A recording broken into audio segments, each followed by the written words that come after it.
Welcome back. Today I want to talk about the latest release in the Atlantic 75 series, which is in partnership between Rhino and Acoustic Sounds, and that title is John Coltrane's Giant Steps. This is an absolutely classic recording. Can't wait to get into it. I do have an original stereo copy on hand to compare it to, but really what I want you to take away from this video is more of my general thoughts and whether I think this is a worthwhile release. So before we get into it, as always, hit like, hit subscribe, hit that notification bell, and follow me on Instagram at what_can_brown. All right, so again, this is the album, John Coltrane's Giant Steps. This was recorded in 1959, put out in 1960. It was his first album after Soul Train and his first leaving Prestige for Atlantic. So Soul Train was put out on Prestige. He left the label, joined Atlantic. Meanwhile, the folks at Prestige continued to prep additional content and albums to release under John Coltrane's name, despite the fact that he had already left. Virtually every track on this album, Giant Steps, is a classic, whether it's the title track, Cousin Mary, Naima, Mr. PC, even when I hear Countdown, which is like 2 minutes and change, I think it's a classic. Spiral is, I mean, basically every single track on this album is a classic. Maybe it's because I've heard this album so many times, but for me, this is simply some of Coltrane's best work. I'm a huge fan of Giant Steps. The lineup here is, for the most part, John Coltrane, Tommy Flanagan, Paul Chambers, and Art Taylor. On the track Naima, which I think is one of the strongest here, honestly, we actually have a slightly different lineup with Wynton Kelly subbing in on piano and Jimmy Cobb on drums.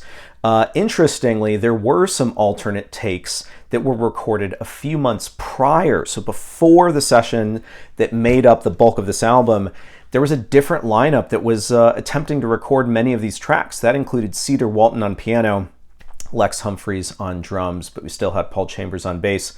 This sort of variety of sessions also produced content for a different album titled Coltrane Jazz. So many folks probably know that one. I believe it's also included in the Atlantic 75 series that's coming out. But in some ways, Giant Steps is like the main album, and Coltrane Jazz is in some ways the B-sides. At least that's my assessment.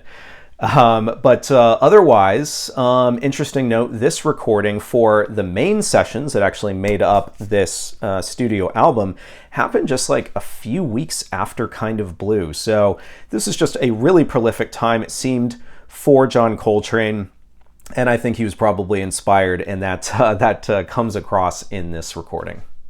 All right, so a couple of things about this edition. I mentioned it's the Atlantic 75 series. I have a whole video that is dedicated to just what that is, but I wanted to remind you. So again, this is a partnership between Rhino, who owns, I believe, the Atlantic catalog, and Acoustic Sounds, who I think we all know and love. These editions are 45 RPM, so they're double LP. And this particular one is cut from the original master tapes by Ryan K. Smith. It is pressed at QRP, and it does have a Stoughton jacket, although not like a super glossy one like a lot of Stoughton jackets. It's actually kind of flat, but it has a lovely gatefold, fantastic like high definition pictures in here, and overall it's nicely done. They're also numbered here. You can see the sort of the gold numbering. So there's a couple of, I would say, controversial things about this particular release that I will mention, because I know people, if I don't mention them, they'll put them in the comments. So one of those things is that is the price. This is $60. So it feels to me like a lot of folks these days are getting accustomed to spending either $39 for a tone poet or $28, $29, whether it's for Jazz Dispensary, for what, like OJC, aren't those at that price point? And then the like Blue Note Classic series, right? So this is $60. It is more expensive, but again, it's a double LP. You have to spend more than that. You just do, because it's more content and it's a gatefold. So otherwise, some of the controversy is that it's a double LP, like I said, and what that means is you have to flip the disc more often than you'd like. And in fact, in some cases, there's just a single track on a side, and that is a little bit of a bummer. Yet another thing is that this album has been reissued somewhat recently. So the last reissue of quality of Giant Steps was in 2022, so just 2 years ago, by Electric Recording Company. Now, that one was in mono, which I think a lot of people wanted this to be in, but guess what? It also costs like $500. So I don't think people consider that a viable alternative for those folks who simply want to hear this album. There was also a 60th anniversary edition of this in 2020 that also was double LP, but guess what? It was not 45 RPM, it was 33 RPM. So what they did with that extra disc is they included the alternate takes from that other lineup that I referenced with Cedar Walton and who was it, Lex Humphreys.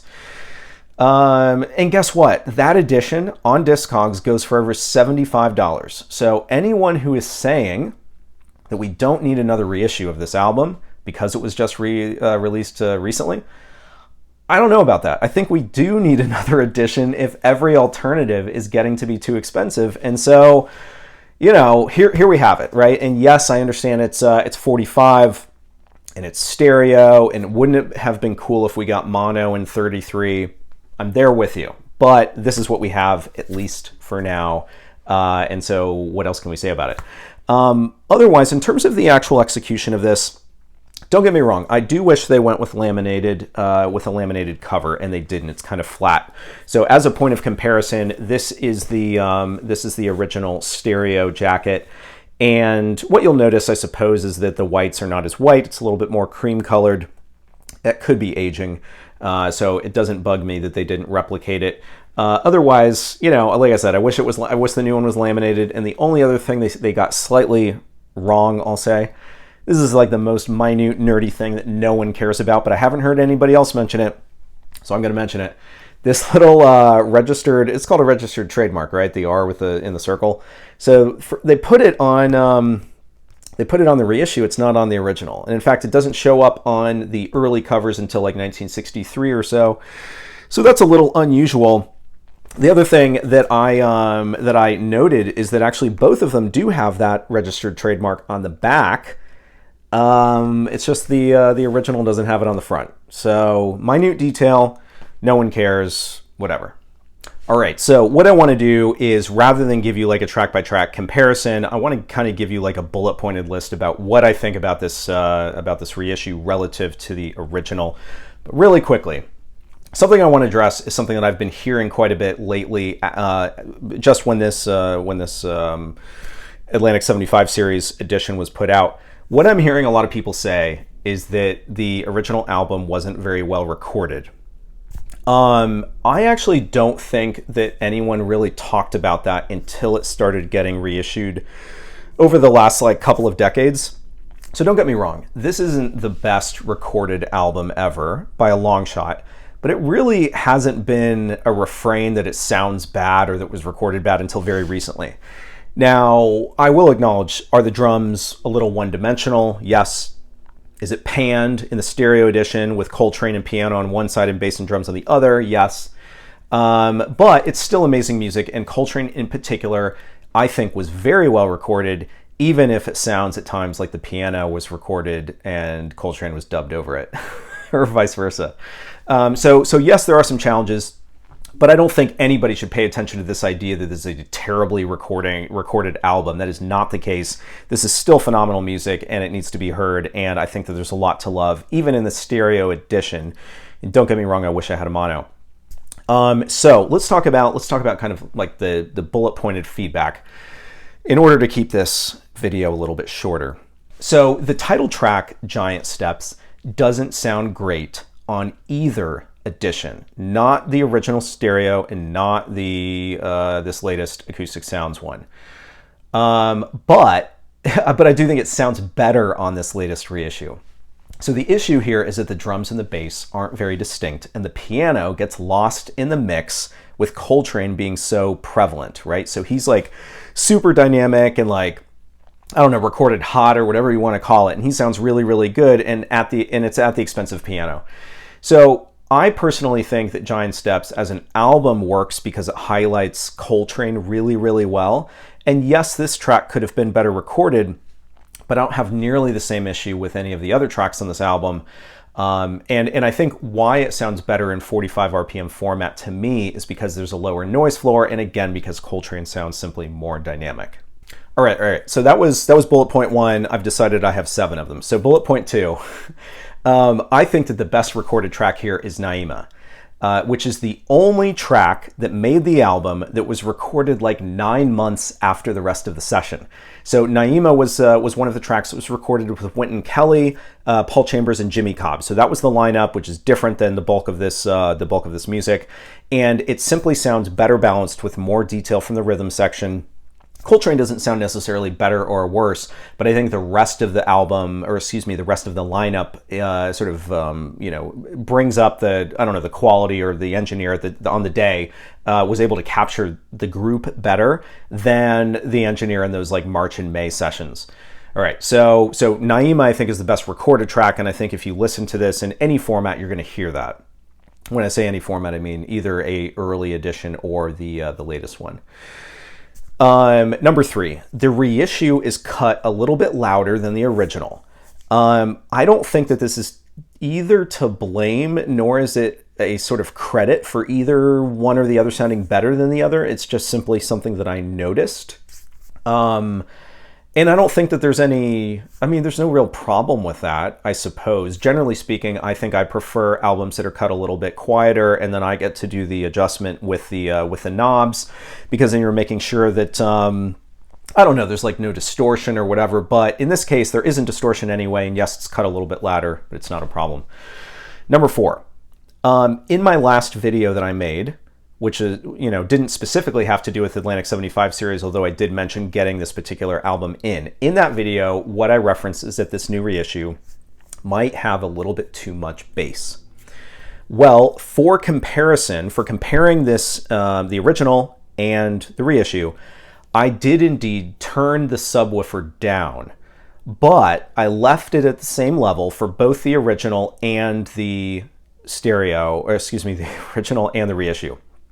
And my conclusion is that I actually don't think that there's a problem with the bass. I think I just needed to adjust the levels in order for it to sound how I wanted it to sound. But again, I kept the same level for both editions, and in both situations, that's how I wanted it to sound. So might you say that there was too much bass perhaps in the recording? That could be true. But at the same time, a lot of people don't play this music with a subwoofer at all. And what I noticed is that by turning the subwoofer off, there wasn't enough substance from what I wanted, and so I really liked the idea of turning on the subwoofer but keeping it low, at a low setting. And so for me, that was the best way I wanted to hear it. So take that as you will. All right, number 5. Overall, the detail for the bass and the drums isn't really there. You almost expect that from a vintage pressing, but for it to be resolved by like 45 RPM audiophile reissue, but it isn't resolved. So that does lend some credence to the idea that the album may not have been recorded the best that it could have, but I still don't think it's a bad recording. I've heard people say they can't even listen to the album at all, which I think is absurd. So I'm kind of fighting a little bit of that commentary that I've been hearing. All right, number 6. There are places where this music does sound better from like, a critical standpoint, so that where the reissue sounds better than the original from like a, audiophile critique kind of standpoint. I already mentioned Naima was one that simply just sounded better overall, but not specific to which pressing. I do think that the drums sound better in particular and more distinct on the track Cousin Mary on the reissue versus the original. Generally, though, I think Coltrane has the raw sound that is just really nice across the entire album, and I do think that the Acoustic Sounds reissue brings him out a little bit more. He sounds a little bit punchier, a little bit brighter, a little bit hotter, and I really like that, because I think that Giant Steps, if it does anything well, and even independent of some of these issues with some of the other instruments, it's that it really highlights Coltrane well, and so I simply think the Acoustic Sounds version does a little bit better job at that. And yes, the bass is muffled and the piano continues to fight with Coltrane for pretty much the entire album. All right, number 7, and the last bullet point that I wanted to reference is that overall, when you compare these two pressings, I find the 45 RPM reissue by Acoustic Sounds to be an improvement on the original. Now, I will say that it's not fundamentally different, and maybe that ends up being the charm here and the allure for anybody who has been after an original pressing, especially an original stereo, and wants to find a suitable, replacement, because either they can't find one that's in decent shape, or they can't afford one. So I personally think that this Acoustic Sounds edition is a very worthwhile replacement and reproduction of the original pressing with less of a noise floor and more detail, especially with Coltrane, even if some of the rest of the musicians can't really be saved. So to the extent that there are improvements, they aren't flashy or really distracting, and I think in some ways that's kind of nice. Of course, all this being said, it's possible that the better way to hear this album really is in mono. All right, so that's kind of it. Hopefully, my brief statements on these two albums are as punchy as the music is, and you're able to take away something without me kind of rambling through track-by-track comparisons, which I tend to sometimes do. So I guess the question is, what am I going to do? Well, you all know me. I'm going to keep the original. But honestly, I love this album so much, I'm probably going to keep the reissue as well, at least until there is a suitable and well-made mono version out there that I can get as a point of comparison. Funnily enough, I used to have a mono, not original, but Bullseye edition, that was in excellent shape, and I ended up selling it a few years ago because I just had too many copies of this album. Well, now I'm stuck with my original stereo, and I kind of wish I had the mono back. So I guess that's it. I know that there's going to be a lot of folks that have different opinions and are going to be hearing different things according to, well, how this album sounds in their setup, and I'm open to that. So put those comments in the comments section. And I guess I'll leave it at that. But I'm particularly interested in what people think, because remember, I'm doing this shootout. In fact, this is like the first shootout I've done on this turntable that I'm borrowing. So this is not even my normal turntable. So it's possible I'm hearing things a little bit differently already, and that's kind of like, I don't know, resetting my brain. So I am curious what people think about how this edition sounds on their setup, and if that differs from mine, especially for folks who also have subwoofers. I'm curious if there's bass issues with anybody else and what they do to sort of tackle it, whether they think it's better to simply shut it off or adjust the levels or leave it as is. So with that, thanks very much for tuning in as always, and I'll see you next time.